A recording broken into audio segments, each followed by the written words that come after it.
Hi. Can I talk? Okay, I'm gonna sit. That's a good girl. Thank you. Hi, welcome to Snacks and Stacks. I like to talk about books, TV shows, and movies. And welcome to week 3 of my December reading challenge.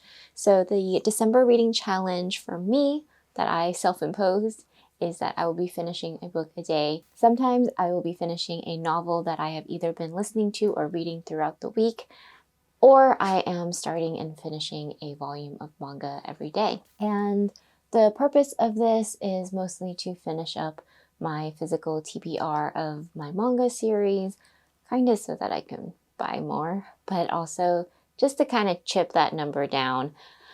I have been feeling a lot of pressure almost to not have so many books in my possession that I haven't read. However, I was listening to McKenna Loves Content, and she says it in a way that I found to be really nice. It was just that her bookshelves is kind of like a wine cellar. She likes having them there so that she can pick it up when she's in the mood for them.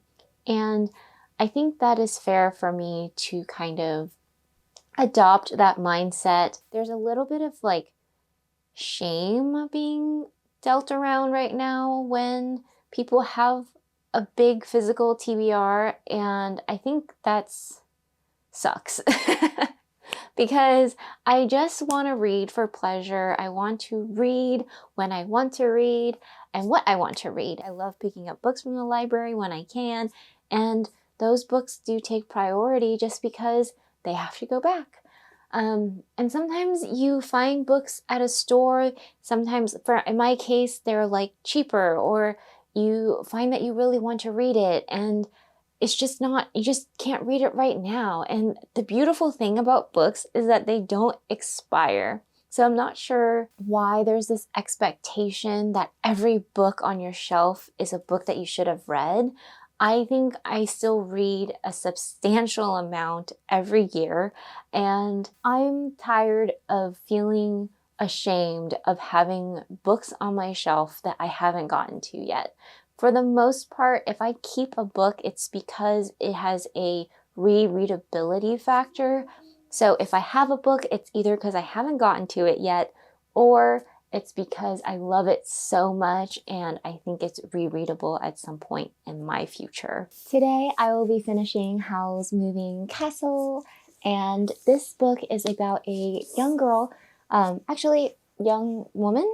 Her name is Sophie Hatter, and she works in a hat shop. It's like her family's business. In the very beginning of the book, you find out her dad dies, and the 3 sisters get kind of separated out into different apprenticeships, and her stepmom has kept her at the hat shop because she's the eldest, and that way she can inherit it in the future. While she's there, there's someone called the Witch of the Waste, which comes in, and suddenly she gets cursed and turns into an old woman. Basically, in order to try to get the spell lifted from her, she has decided to go to Howl's castle, which is a wizard, and she kind of makes a deal with the fire demon there to try to help each other out. She's going to try to figure out what's going on with him, and he's going to try to break her spell. So we are following that in this book. If you have watched the Ghibli movie, which has the same name and similar characters, you might find that this book is highly different from the movie. It has a lot of similar scenes, but the characters themselves are just so different that it can be a little jarring at times if you are used to that movie. For me, I read this book when I was a lot younger, possibly even before I watched the movie. And so I remember really enjoying the book, and I love the movie, but I think when I watched the movie, I didn't remember the book at the time. And now that I'm rereading it, I don't quite recall like the first time reading it. But I do recall the movie since I've watched it so many times, and I think movies imprint more on like my visual memory. And so that has been really hard for me actually to read this book as its own thing without being like, movie Sophie wouldn't do that. Movie Howl isn't like that. And so that's been one of my biggest difficulties with finishing this book and listening to the book, is just that I feel like the characters at their core are so different that it's making it a little bit difficult to finish. But I am on the last chapter now, and I have just like such a tiny amount that I don't even know if you guys can tell left. And so we'll finish this up and I will give you my final thoughts on it.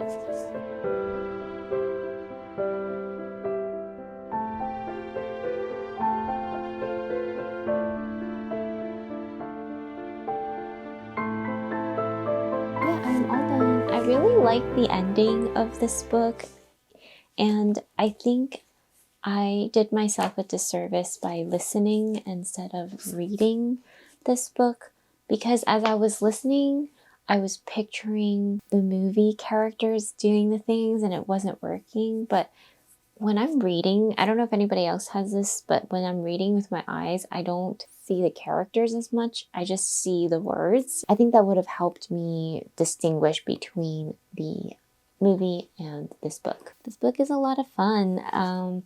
I was reading some of the author's answers to questions, and she was saying how when she was writing this book, she was like cracking herself up and she was laughing so much. I don't quite laugh a lot when I'm reading books. Like, it has to be like a very specific type of humor, but I could see how the parts that she thought were funny were funny. And I just had a really good time. I'm excited to finish up this series. I want to read the second and third book next year. So I'm glad I got to read this, and I'm going to do a little bit of laundry now, which is not fun, so I'm not going to show you guys. I will see you guys tomorrow. Bye. Hello. I got my filling done, and it's been a couple hours, and I'm still a little numb. So, minimal talking.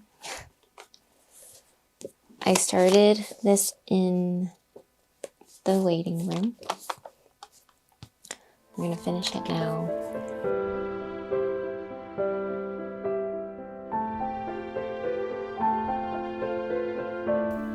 Okay, so I have finished volume 7 of Hat Atelier. I decided to go back to this one because it's a library hold, but also I didn't have a lot of time today. I had to go to the dentist and stuff like that, so a smaller book to bring there and to read was perfect. In this volume, we're looking more into the Master Quifrey and his past, and also trying to figure out some things about him. He as a character, for me, is still very up and down. I'm not quite sure what's going on.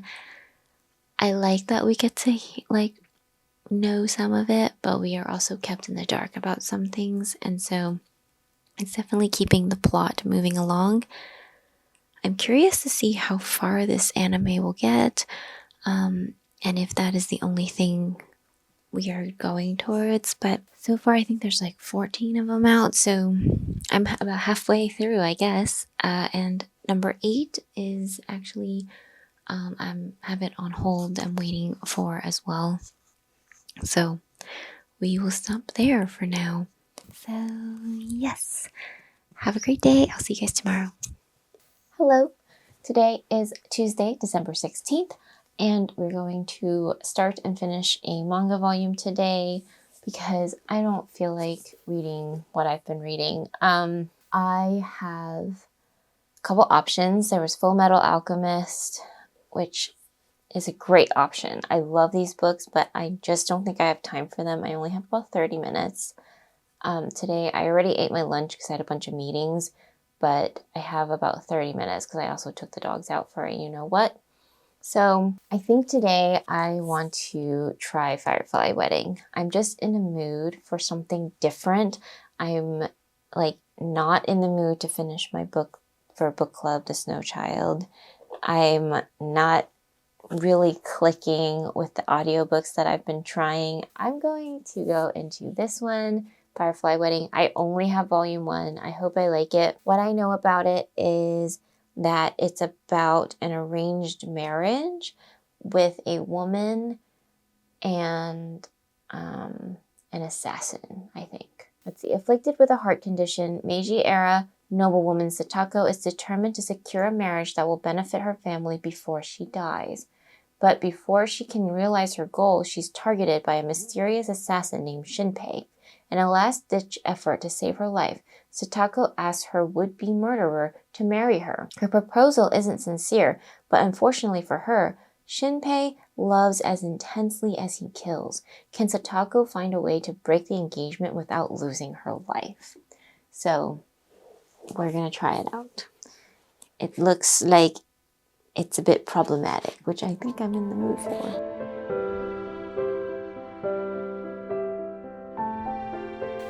So I finished Firefly Wedding. It's interesting. It's so weird.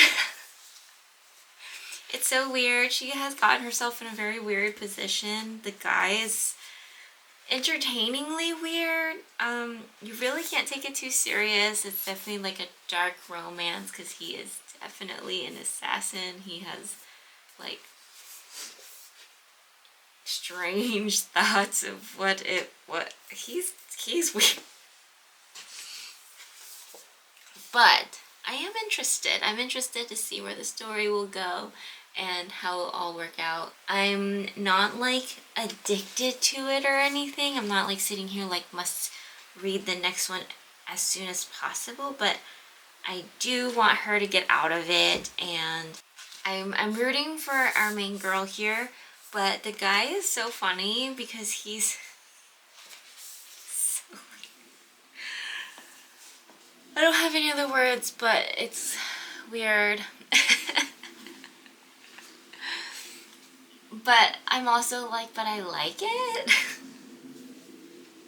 So I'm weird. I think that's what's making me feel funny about this little manga right now. I also can see that she's quite feisty as well, so I think it might be a good match. But yeah, that is for today. Tomorrow, I'm not really sure what tomorrow will bring. We will see.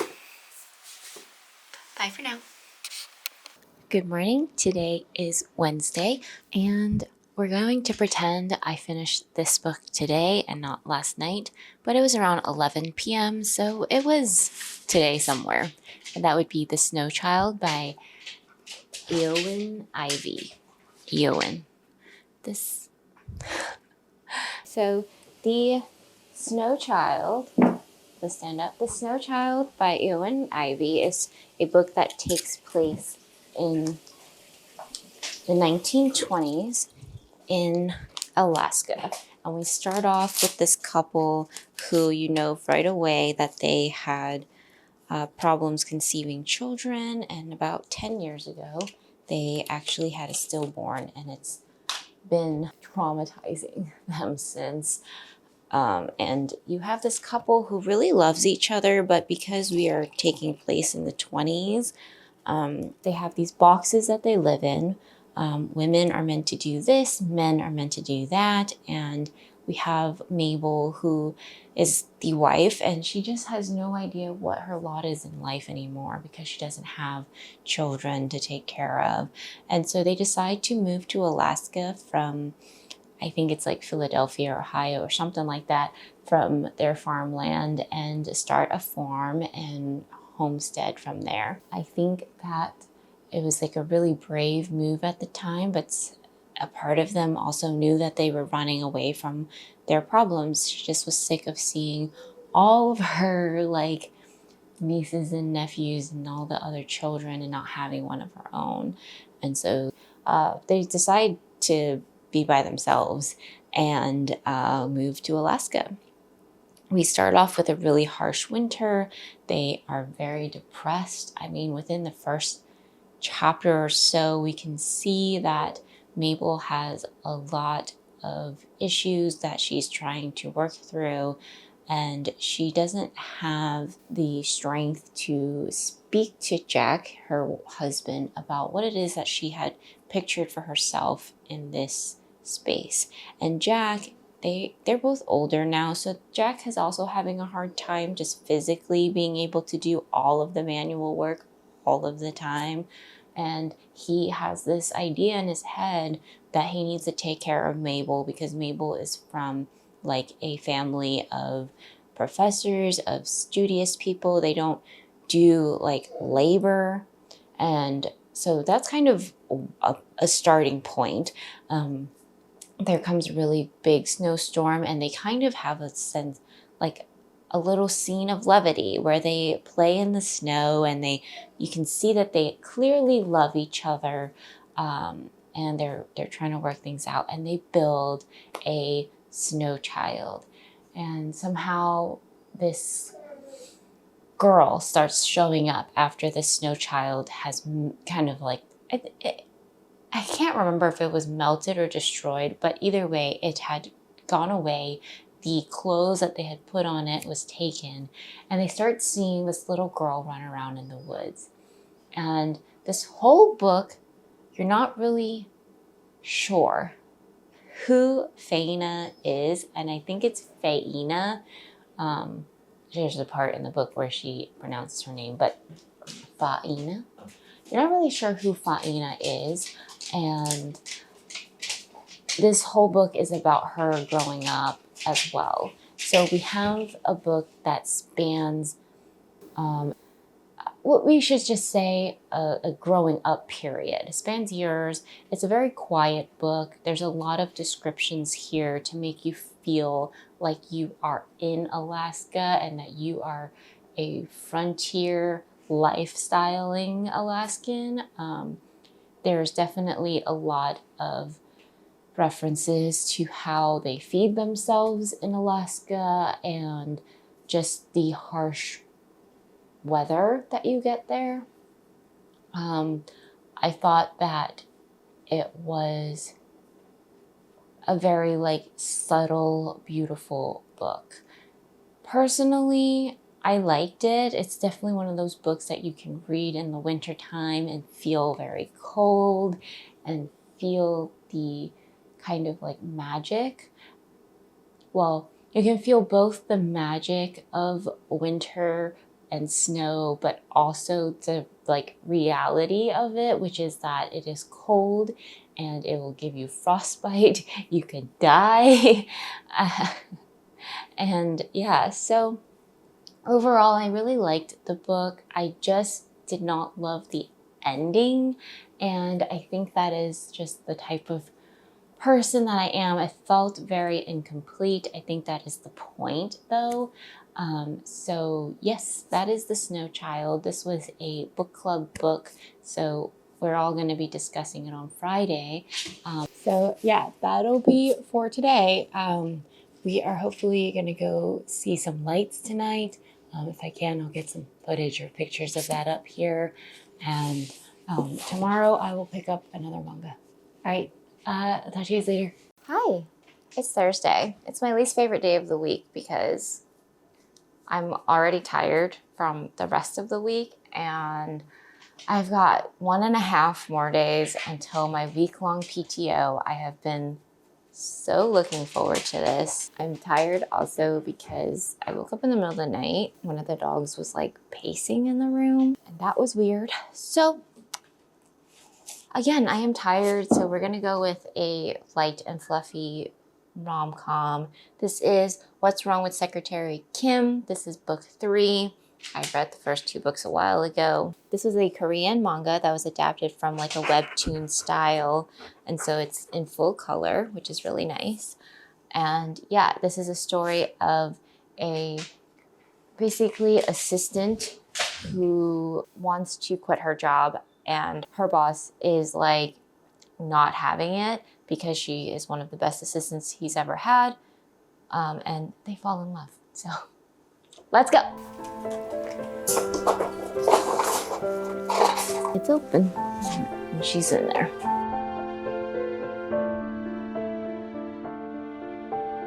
So I have finished What's Wrong with Secretary Kim number 3.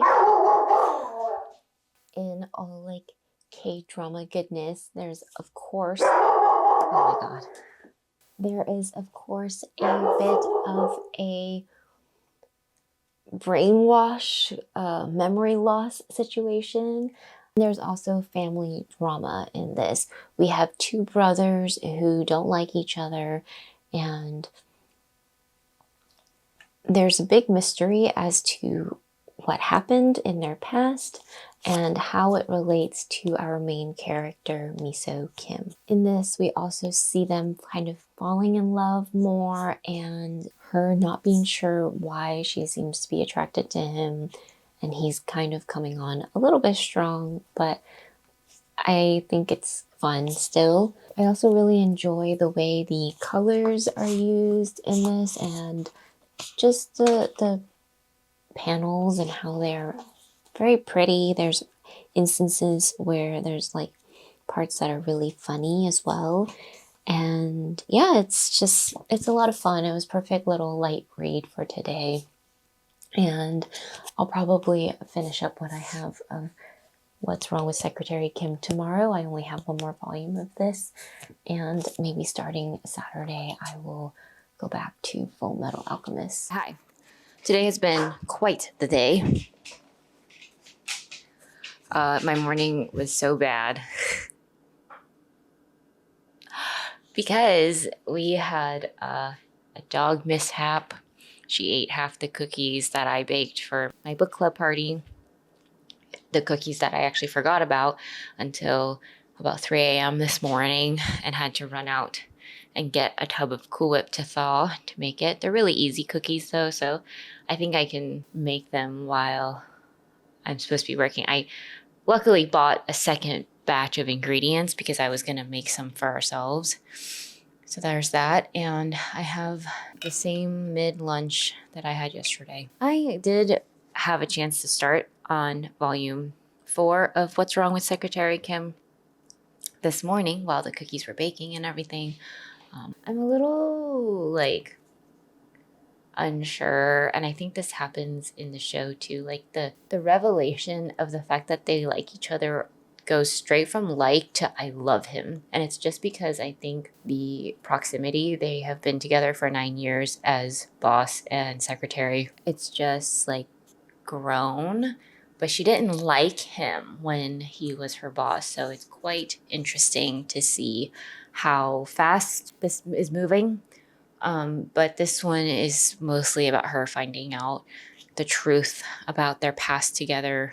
Their like childhood trauma is connected somehow. That might be a spoiler, sorry. So yeah, I'm gonna eat, I'm gonna read.